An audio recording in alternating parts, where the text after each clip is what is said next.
Hello students, আমরা গতদিন ক্লাসে ফ্লোয়েমের উপাদান সম্পর্কে জেনেছিলাম। অর্থাৎ আমরা জাইলেম ফ্লোয়েম দুটোর উপাদান সম্পর্কে আমরা জেনে গেছি। এরপরে দেখো সিবনল সঙ্গীকোষের মধ্যে পার্থক্য। সিবনল দেখতে নলাকার, সঙ্গীকোষ দেখতে হয় অনেকটা চোখের লেন্সের মতো, আমি এর আগেই বলে দিয়েছিলাম। আর এটাও তোমরা জানো যে সিবনলে কোনো নিউক্লিয়াস থাকে না, যেখানে সঙ্গীকোষে নিউক্লিয়াস কিন্তু থাকে। তারপরে সিবনলের প্রান্তপ্রাচীর যেটা থাকে সেটা হয় ছিদ্রযুক্ত, কিন্তু সঙ্গীকোষের প্রান্তপ্রাচীরটা হয় কি না ছিদ্রবিহীন। এরপরে তোমরা ট্রাকিয়া আর সিবনলের মধ্যে পার্থক্যটা দেখবে। তোমরা যেহেতু বৈশিষ্ট্য পড়েই নিয়েছো, তো আশা করি কোনো অসুবিধা হবে না। তোমরা সবাই জানো ট্রাকিয়াটা হচ্ছে জাইলেমের উপাদান আর সিবনলটা হচ্ছে ফ্লোয়েমের উপাদান। তারপরে ট্রাকিয়া মৃত কোষ আর এটা সজীব কোষ।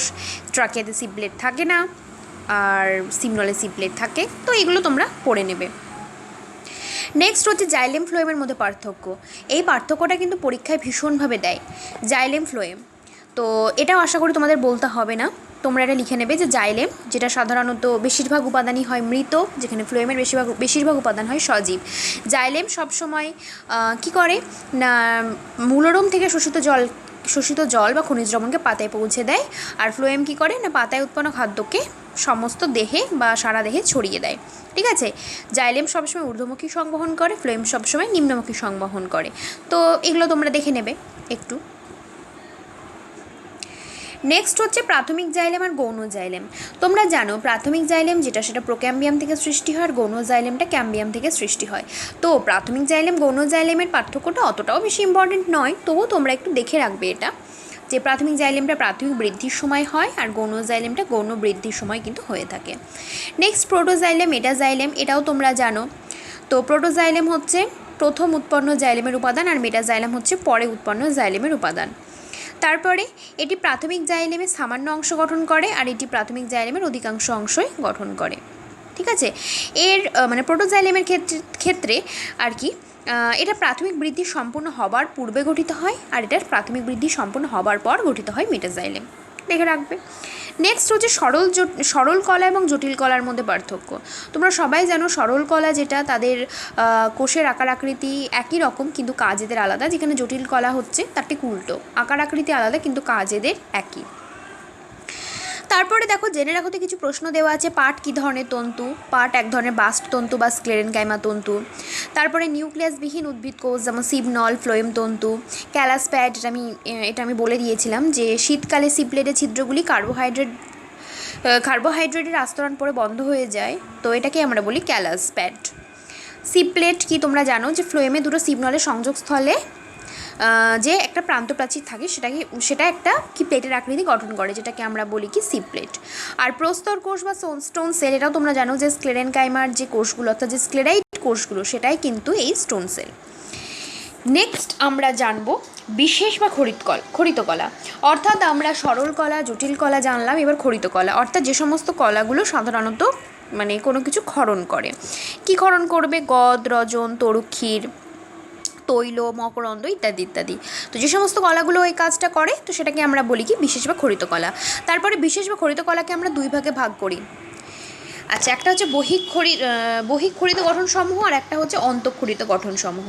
এর মধ্যে বহিঃক্ষরিতটা একটু বেশি ইম্পর্ট্যান্ট। বহিঃক্ষরিত মানে বাইরের কিছু অংশ যেখান থেকে কোনো পদার্থ ক্ষরিত হয়। যেমন দেখো এখানে দেওয়া আছে ত্বকরোম, গ্রন্থিরোম, মধুগ্রন্থি, হাইডাথোড। ত্বকরোম মানে তোমরা অনেকের ক্ষেত্রে জানো যে ত্বকে বিভিন্ন রোম থাকে, তাই না?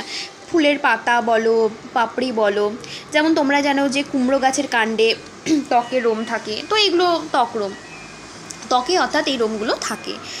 তো তারপরে হচ্ছে গ্রন্থিরোম মানে হচ্ছে যে বিচুটি পাতা।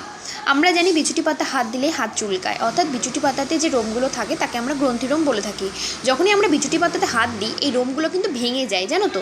দিয়ে ভেতরে যে গ্রন্থি থাকে সেই গ্রন্থি থেকে এক ধরনের পদার্থ ক্ষরিত হয়, যার জন্য কিন্তু আমাদের হাতটা চুলকায়, তো এটাকে আমরা গ্রন্থিরোম বলি। মধুগ্রন্থি, এটা বেশিরভাগ উদ্ভিদ থেকে আমরা পেয়ে থাকি, ঠিক আছে, যেটা বিভিন্ন ধরনের ফুল কাণ্ড পাতায় দেখা যায়, পুংকেশ্বরের নিচে, ডিম্বাশয়ের কাছে। তারপর পুংকেশ্বর ডিম্বাশয়ের মধ্যে এই মধুগ্রন্থিটা থাকে, আর এটা সাধারণত কীটপতঙ্গদেরকে আকৃষ্ট করার জন্যই মধুগ্রন্থি থেকে এক ধরনের মকরন্দ বা সুমিষ্ট রস কিন্তু ক্ষরিত হয়। আচ্ছা, হাইড্রাথোড, এই প্রশ্নটা কিন্তু পরীক্ষায় ভীষণভাবে দেয়, তোমরা এটা একটু স্টার দিয়ে রাখবে বইয়ে।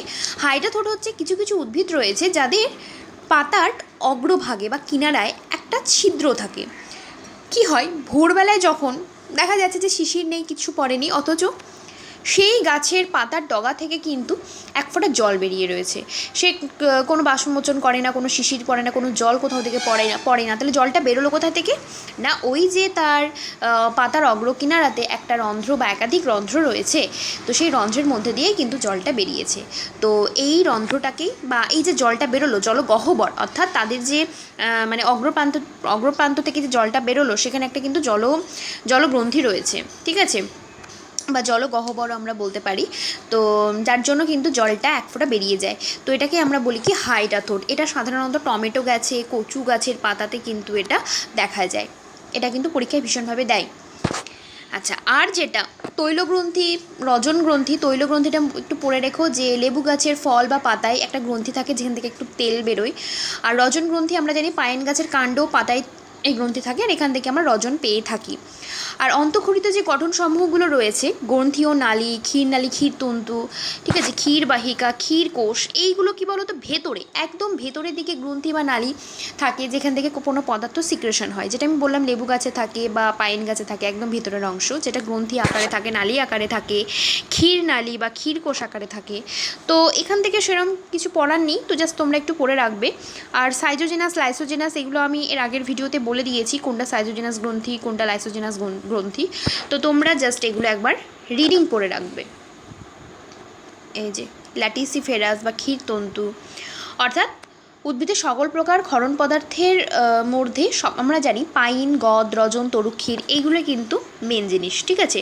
তো তারা যেখান থেকে খরিত হয় সেটা ক্ষীরতন্তু বা ক্ষীরকোষ ইত্যাদি ইত্যাদি।